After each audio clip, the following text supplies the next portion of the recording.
Halo, Assalamualaikum warahmatullahi wabarakatuh. Perkenalkan, nama saya Siti Rohma dengan NIM 2015200021 dari jurusan BKI semester 3 kelas A UIN Sultan Maulana Hasanuddin Banten.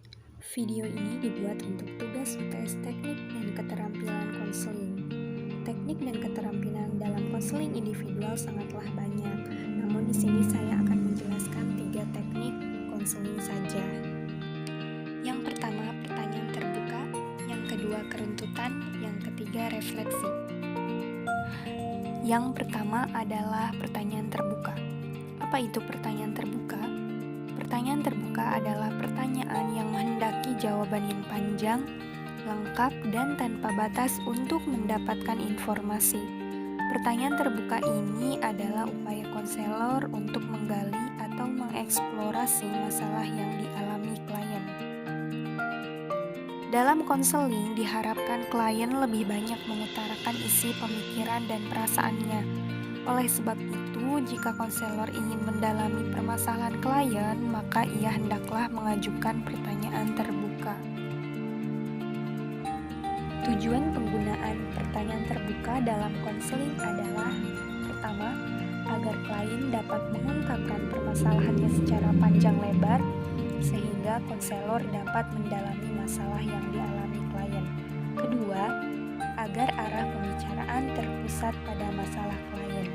Dan ketiga, agar konselor dapat memahami klien dan permasalahan yang sedang dialami.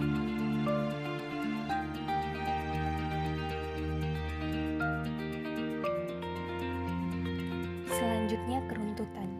Keruntutan dalam pembicaraan konseling maksudnya adanya sambung-menyambung pembicaraan secara tepat. Konselor harus mendengarkan, memperhatikan, serta memahami setiap pembicaraan yang dikemukakan klien, sehingga dapat menyimpulkan pokok pembicaraan yang dikemukakan klien untuk memberikan respon yang tepat. Tujuan keruntutan dalam konseling adalah: pertama, agar pembicaraan tidak meloncat-loncat. Kedua, permasalahan klien dapat dijelajahi secara mendalam. Dan yang ketiga, solusi sesuai dengan masalah klien.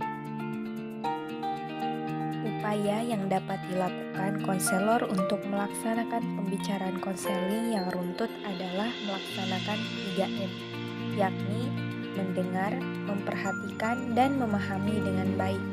Yang kedua, konsentrasi penuh pada kegiatan konseling yang sedang dilaksanakan.